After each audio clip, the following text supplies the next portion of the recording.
Hello बच्चों। बेटा आज का टॉपिक है हमारा रिलेटिव वेलोसिटी इन 2D यानी 2 डायमेंशनल, या हम ये भी कह सकते हैं कि when 2 velocities are acting at an angle theta. अगर दो वेलोसिटीज, जैसे आपके पास ये एक वेलोसिटी वेक्टर है और ये दूसरा वेलोसिटी वेक्टर है, दोनों एक दूसरे के साथ थीटा एंगल बनाती है, तो वो एक प्लेन को कंटेन करेगी, यानी वो 2D में बनी हुई है। इसलिए हमने यहाँ पर बोला है रिलेटिव वेलोसिटी इन 2 डायमेंशन। ठीक है बेटा, तो स्टार्ट करते हैं हम रिलेटिव वेलोसिटी इन 2D। हम 1D का कॉन्सेप्ट लेके ही चलेंगे और फिर 2D का रिलेशन डिराइव करेंगे। कैसे करेंगे देखिए बेटा, रिलेटिव वेलोसिटी इन 2D 2 डायमेंशनल। ठीक है, हमें पता है relative velocity of A body with respect to B body, relative velocity of A with respect to B is V A B equal to V A vector minus V B vector. और बेटा इसको हम ऐसे लिख सकते हैं, V A B equal to V A vector plus minus V B vector. ठीक है, तो ये हमारे पास क्या आ गया है। अब इसको अगर हम ध्यान से देखें तो ये रिजल्ट तो रिलेटिव वेलोसिटी का है, ये तो हमारी रिलेटिव वेलोसिटी है, बट ये हमें मिली कैसे है। ये हमें मिली है दो वेक्टर के एडिशन से। देखो, एक वेक्टर ये है और दूसरा वेक्टर ये है, तो ये हमें क्या मिली है, दो वेक्टर के एडिशन से। ठीक है, अब यहाँ पर वो दो वेक्टर कौन से हैं, अभी देखिए दो वेक्टर कौन से हैं। मान लीजिए ये मेरा VB है और ये मेरा VA है, और दोनों के बीच एंगल है थीटा डिग्री। तो बोलो, अब हो गया ना ये 2 डायमेंशन, मतलब ये एक प्लेन को कंटेन कर रहा है। तो ये एक बॉडी की वेलोसिटी, ये दूसरी बॉडी की वेलोसिटी। अब हमें इसको इस तरह से बनाना है, तो हमें आता है ऐड करना दो को। तो हम पहले वही अपना फर्स्ट वेक्टर ड्रॉ करेंगे। तो ये आपका फर्स्ट वेक्टर हो गया VB। फिर अपना सेकंड वेक्टर ड्रॉ करेंगे, ये हमारा सेकंड वेक्टर हो गया VA। अब हमें चाहिए VB का नेगेटिव, क्योंकि मुझे VA और माइनस VB को ऐड करना है बेटा। तो मैं VB के अपोजिट में ड्रॉ कर दूंगी माइनस VB वेक्टर। इसको नाम दिया O, इसको P, इसको Q। तो यहाँ भी O, ये P पॉइंट, ये Q पॉइंट, और इसको हम कह देंगे P डैश। ठीक है बच्चों, कर लोगे आप। नाउ हमें क्या करना है, इस पैरेललोग्राम को कंप्लीट करना है। तो ये पैरेललोग्राम कुछ इस तरह से कंप्लीट हो जाएगा, और यहाँ से ये जो आएगा हमारा, ये आपका रिजल्टेंट होगा, इसको हम R नाम दे देंगे। और ये हो गया आपका VAB वेक्टर। ठीक है बेटा, तो ये आपका रिजल्टेंट हो गया। अब देखिए यहाँ पर हमारा ये एंगल था बच्चों थीटा, पहले गिवन था। तो आपका जो एंगल है, ये बचा हुआ एंगल, ये पूरा एंगल क्या 180 माइनस थीटा हो जाएगा। बिल्कुल मैम, 180 माइनस थीटा हो जाएगा। तो अब मेरे पास दो वेक्टर है VA और माइनस VB, जिसका रिजल्टेंट VAB है, और इनके बीच का एंगल 180 माइनस थीटा है। तो मैं लिखूंगी मैग्नीट्यूड ऑफ, अब मुझे लिखना है मैग्नीट्यूड ऑफ VAB वेक्टर का। फिर हम इसकी डायरेक्शन डिस्कस करेंगे। तो बताओ बेटा, इसका जब मैग्नीट्यूड लिखेंगे तो क्या मुझे ऐसे लिखना चाहिए, VAB mod equal to under the root first vector का मैग्नीट्यूड VA का स्क्वायर, सेकंड वेक्टर का मैग्नीट्यूड VB का स्क्वायर प्लस 2 फर्स्ट वेक्टर का मैग्नीट्यूड VA, सेकंड का magnitude VB, cos of theta, अब इन दोनों के बीच वी और वी बी के बीच थीटा कितना है 180 माइनस थीटा, 180 माइनस थीटा। बोलो बेटा, कर दोगे आप? ठीक है, तो अब हमें इसको सोल्व करना है 180 माइनस थीटा को, तो ये आ जाएगा हमारे पास माइनस कोस ऑफ थीटा, और रिजल्ट बन जाएगा हमारा therefore V A B equal to under the root V A square plus V B square. और बेटा ये माइनस की टर्म हो गई, ये माइनस कैसे बना बच्चों? आपने ये क्वाड्रेंट सीखे हुए हैं 9th क्लास में, तो देखिए यहाँ पे एक बार मैं बता देती हूँ। 180 माइनस थीटा, तो 180 माइनस यानी सेकंड क्वाड्रेंट में, और सेकंड साइन का घर होता है इसलिए कोस वहाँ जाएगा तो माइनस साइन हो जाएगा इसका, और 180 पे कोस कोस रहेगा तो कोस थीटा बन गया ये। तो अब इसको लिख देंगे -2 V A V B cos of theta.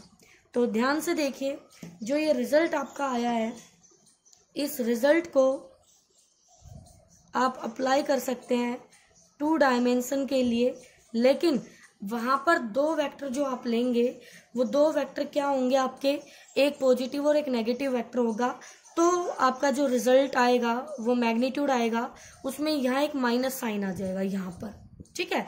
और थीटा जो होगा वो गिवन 2 वेक्टर्स, यानी उनकी दोनों की पॉजिटिव, यानी V A B positive V B भी पॉजिटिव के बीच जो एंगल था, वी और वी बी के बीच जो एंगल बनेगा वो थीटा है, ना कि वी ए और माइनस वी बी। ध्यान देना है बेटा, माइनस वी बी ड्रॉ करना पड़ेगा, क्योंकि ये रूल जो है ये अप्लाई हो रहा है, एक वैल्यू पॉजिटिव वेक्टर है, एक वैल्यू नेगेटिव वेक्टर है, उसका रिजल्टेंट ये आया है।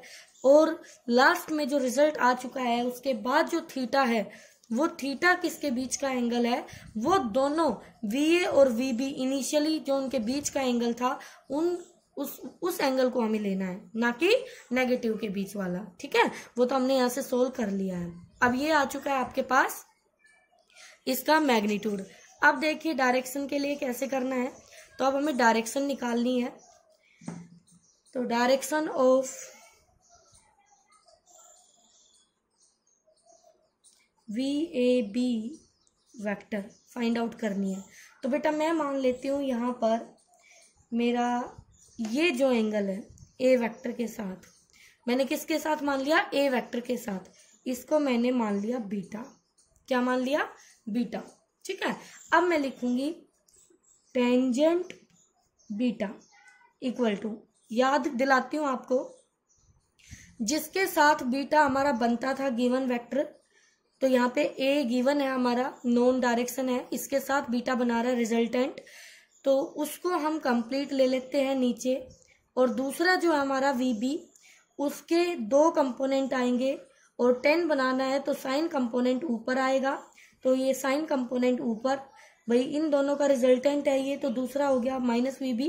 तो वी बी मैग्नीट्यूड लिखोगे V B sine, angle put करना है यहाँ पर, और नीचे plus V B cos, cos, और ये आपकी ब्रैकेट।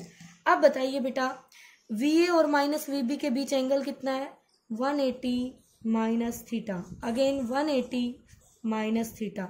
अब बच्चों यहाँ से आप इसको सोल्व करोगे तो टेंजेंट बीटा निकल के आया V B sine theta divided by V A minus V B cos of theta. अभी तो ऊपर सोल्व किया था आपने, कोस 180 माइनस थीटा आया था, माइनस कोस थीटा, तो ये माइनस साइन हो गया यहाँ पर। और ऊपर यहाँ देखिए 180 माइनस थीटा का मतलब सेकंड क्वाड्रेंट और सेकंड साइन का अगर है तो ये पॉजिटिव ही रहेगा। तो ये आ गया आपका फॉर्मूला डायरेक्शन का। ओके, अब आप चाहे तो यहाँ से बीटा निकाल सकते हैं, तो बीटा निकालेंगे तो उधर दूसरी तरफ जाके ये tan इनवर्स यहाँ लग जाएगा और ये पूरी टर्म आपकी ब्रैकेट में आ जाएगी। अब आप सोचेंगे मैम आपने ये कैसे लिख दिया, हमें तो याद नहीं होगा, तो मैं आपको याद दिला देती हूँ। आपको ध्यान होगा हमने triangle law of vector addition किया था, मैं पूरा एक बार छोटा सा उसका रिकैप देती हूँ। तो उसमें आपने कुछ इस तरह से लिया था, ये आपका एक वेक्टर था ए, फिर आपका ये बी वेक्टर था, फिर आपका ये रिजल्टेंट वेक्टर था आर, और इस डायरेक्शन को आपने आगे बढ़ाया था और ये एंगल आपका थीटा था ए और बी के बीच, और ये एंगल आपने बीटा लिया था और यहाँ से आपने ये नॉर्मल डाला था ये, तो इस पूरी बड़ी वाली ट्रायंगल से आपने इस बी के दो कंपोनेंट लिखे थे जिसके साथ थीटा, वो बना बी कोस थीटा और दूसरा बना परपेंडिकुलर बी साइन थीटा। ठीक है, तो यहाँ से इस पूरी वाली ट्रायंगल से आपने लिखा था tan beta equal to perpendicular यानी बी साइन थीटा अपॉन में ए, ये पूरी साइड आएगी इसका बेस बी कोस थीटा। और फिर मैंने आपको कहा था बेटा मैं इसको यूज करूंगी, मैं आपको याद करना सिखा रही हूँ। तब मैंने आपको बोला था बेटा जिसके साथ बीटा बनाता है गिवन वेक्टर तो उसको कंप्लीट लिख देना नीचे, और जो दूसरा वेक्टर है बी वेक्टर उसके दो कंपोनेंट, तो 10 बनाना है तो साइन ऊपर उसका और कोस नीचे। तो यही फंडा हमने यहाँ अप्लाई किया है बेटा इस वाली सिचुएशन में। देखिए कैसे, इसके साथ बीटा बना रहा था वी के साथ, तो वी नीचे कंप्लीट और वी बी आपका दो कंपोनेंट लेके आएगा इस एंगल के साथ, एक साइन और एक कोस, क्योंकि जो रिजल्टेंट है वो इन दो वेक्टर का है। ठीक है, रिजल्टेंट, और वहां पे ट्रायंगल में ए और बी का था, वो ए और बी का। ओके, तो यहाँ भी आपने रिजल्टेंट को फोकस करते हुए उन दो में से एक को लेना है वेक्टर को। तो इसके साथ मैंने बीटा ले लिया, तो इसके साथ बीटा लिया तो वी एज इट इज, और इसके वी बी के दो कंपोनेंट और वी बी वी ए के साथ कितना एंगल बनाता है वो एंगल हमने यहाँ लिख दिया। ठीक है, तो इस तरह से आप फाइंड आउट कर सकते हो बेटा। ओके बच्चों, अब इसके ऊपर न्यूमेरिकल है वो देखिए आप, तो ये पूरा डेरिवेशन आप कर लोगे। अच्छा, स्पेशल केस भी डिस्कस कर लेते हैं इसके। तो स्पेशल केस भी बहुत ही आसान है। क्या कहता है, रिजल्ट आया मेरे पास V A B equal to under root V A square plus V B square minus 2VA VB cos of theta. ठीक है बेटा, तो 2D में जब भी वेलोसिटी निकालनी होगी तो आपको ये फॉर्मूला यूज करना होगा रिलेटिव वेलोसिटी के लिए। ठीक है, अब हमने कहा if VA vector parallel to VB vector that is theta equal to 0 degree, यानी दोनों बॉडीज एक ही डायरेक्शन में जा रही है और स्ट्रेट लाइन के अलोंग जा रही है। ठीक है, तो VAB क्या बना देखिए बेटा, under the root VA square as it is VB square as it is minus 2VA VB और cos 0 1 हो जाएगा।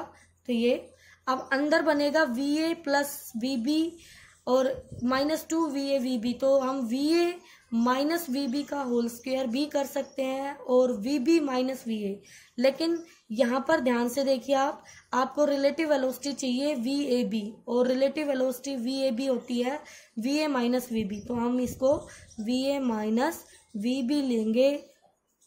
और जो दूसरा आप सोच रहे थे VB माइनस VA, ये हम इसको नहीं लिख सकते। ठीक है, ओके बेटा। सेकंड केस क्या कहता है आपका बच्चों, इफ VA वेक्टर आपका एंटी पैरेलल हो जाए VB के, यानी इन दोनों के बीच थीटा बन जाए 180 डिग्री, तो रिजल्टेंट क्या आएगा VAB इक्वल टू, तो रिजल्टेंट देख लीजिए अंडर द रूट आपका VA square plus VB square minus 2VA VB और कोस 180 होता है माइनस 1, कोस 180 होता है माइनस 1, तो यहाँ से माइनस माइनस प्लस बन गया, तो ये बन गया आपका VA प्लस VB का होल स्क्वायर और अंडर रूट हम खत्म कर देंगे, तो ये हो गया VAB, यानी आपके पास ये रिजल्ट आ जाएगा इसका। अब आपको इस चीज़ को समझना है, कैसे समझना है, फील करना है। देखिए जैसे अगर ये एक रोड है, ठीक है, इस पे एक बॉडी ये चल रही है A और दूसरी बॉडी ये चल रही है B, अगर दोनों सेम डायरेक्शन में चलती है तो आपने फील किया होगा जब आप एक ट्रेन में बैठे होते हैं और उसी डायरेक्शन में दूसरी ट्रेन आती है, तो जब वो आपके पास से निकलती है हमें उसकी एक्चुअल जो स्पीड होती है ग्राउंड के रिस्पेक्ट में उतनी स्पीड फील नहीं होती, लेकिन वही ट्रेन जब आप ऐसे जा रहे हो A और दूसरी बॉडी ऐसे जा रही है अपोजिट में, और जब वो आपको क्रॉस करती है, ऐसे क्रॉस करती है, तो आपको ये फील होता है कि ड्यूरिंग क्रॉसिंग आपकी जो स्पीड है आपकी जो वेलोसिटी है वो बढ़ गई है।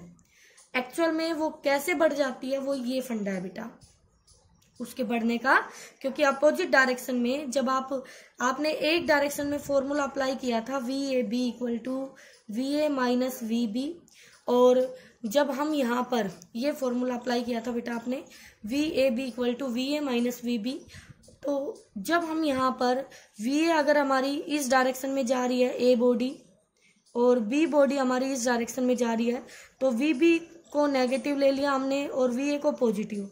तो ये कैसे निकल के आया, देखो VA की वैल्यू मान लो आई आपकी 5 मीटर पर सेकंड और VB जा रहा है मान लो 10 मीटर पर सेकंड से। तो बेटा आपने VA को रख दिया +5, फिर माइनस फॉर्मूले के हिसाब से, और VB को रख दिया -10। तो यहाँ पे आपकी जो स्पीड हो जाएगी क्रॉसिंग के ड्यूरिंग वो हो गई 15 मीटर पर सेकंड, इसलिए आपकी स्पीड बढ़ जाती है। तो ये बढ़ी है B के रिस्पेक्ट में, ठीक है, लेकिन ग्राउंड के रिस्पेक्ट में अब भी आपकी बॉडी 5 मीटर पर सेकंड से ही जा रही होती है, ठीक है बेटा। अब इसी के न्यूमेरिकल है। न्यूमेरिकल क्या कहते हैं कि हमारे पास, देखिए ध्यान से, ये एक सिंपल सा न्यूमेरिकल है। एक कार है जो 10 मीटर पर सेकंड से जा रही है स्ट्रेट रोड पर, अहेड का मतलब होता है आगे, ऑफ कार बी कार से आगे है जो मूव कर रही है सेम डायरेक्शन में और 6 मीटर पर सेकंड से। हमें बताना है ए की with respect to B relative velocity, and vice versa का मतलब होता है इसका उल्टा भी बताना है, यानी बी की विद रिस्पेक्ट टू ए। तो सबसे पहली बात, दोनों बॉडी सेम डायरेक्शन में जा रही है, अंडरलाइन कर दिया मैंने। तो दोनों की वेलोसिटी को मैं पॉजिटिव ले लूंगी, इसकी प्लस इसकी भी प्लस। अब मुझे VAB निकालना है, तो VAB होता है VA माइनस VB, तो VA की वैल्यू रख दी, VB की वैल्यू रख दी, ये आ गई +4 मीटर पर सेकेंड, ठीक है। तो इसका मतलब ये है कि जो A बॉडी है वो B के रिस्पेक्ट में इतनी तेजी से चल रही है, ठीक है। और बेटा इसका एक मतलब ये भी है, ये प्लस आ रहा है तो जिस डायरेक्शन को आपने पॉजिटिव माना है A उसी डायरेक्शन में जा रही है B से उतनी तेजी से, 4 मीटर पर सेकेंड की तेजी से आगे चलेगी। फिर निकालना है VB A B with respect to A, यानी VB माइनस VA, VB की वैल्यू रखी माइनस A की वैल्यू रखी, ये आया -4 मीटर पर सेकेंड, यानी जिस डायरेक्शन को हमने पॉजिटिव लिया था बॉडी उसके अपोजिट में जाती हुई लगेगी, इसलिए नेगेटिव साइन आया है। तो जो B बॉडी है उसकी वेलोसिटी निकाल रहे A के रिस्पेक्ट में। अब आप खुद सोच के देखना कि जब आप एक डायरेक्शन में आप जा रहे हो, ठीक है, और ये दूसरी डायरेक्शन में ये एक बॉडी है, ये A बॉडी है, ये B बॉडी है। तो A बॉडी आपकी चल रही थी आई थिंक 10 से, ओके 10 मीटर पर सेकेंड से, और ये चल रही थी 6 मीटर पर सेकेंड से, ठीक है। तो यहाँ पर जब ये बॉडी आगे है आपसे बेटा, ये तेज चल रही है और ये आपकी 6 मीटर पर सेकेंड। जब हम A को देखेंगे B के रिस्पेक्ट में तो हमें +4 मीटर पर सेकेंड मिली वैल्यू। तो इसका मतलब तो ये था कि उसी डायरेक्शन में A जो है B के रिस्पेक्ट में आगे जा रही है 4 मीटर पर सेकेंड से, लेकिन B में बैठ के आप देखोगे, A में बैठ के B को देखोगे, A के रिस्पेक्ट में ये हमें आगे आती हुई नजर नहीं आएगी, B में बैठ के देखेंगे ये हमें उल्टी पीछे जाती हुई नजर आएगी। अगर आपने कभी फील किया हो किसी गाड़ी में आप बैठे हो और पीछे से आ रही हो कोई गाड़ी धीरे और उसकी स्पीड भी सेम है और आपकी भी सेम है, तो धीरे धीरे आप जो पीछे वाली गाड़ी है वो लगातार आपको ये लगेगी कि वो आपसे पीछे जा रही है, दूसरी तरफ जा रही है, और जो आप दोनों की स्पीड का डिफरेंस होगा उस डिफरेंस से, ठीक है बेटा। तो ये था रिलेटिव वेलोसिटी का कॉन्सेप्ट। अब इसके बाद हम एक क्वेश्चन डिस्कस करेंगे जिसमें आपके लगभग डाउट क्लियर हो जाएंगे, तो वो हम नेक्स्ट वीडियो में बात करेंगे। ओके बच्चों।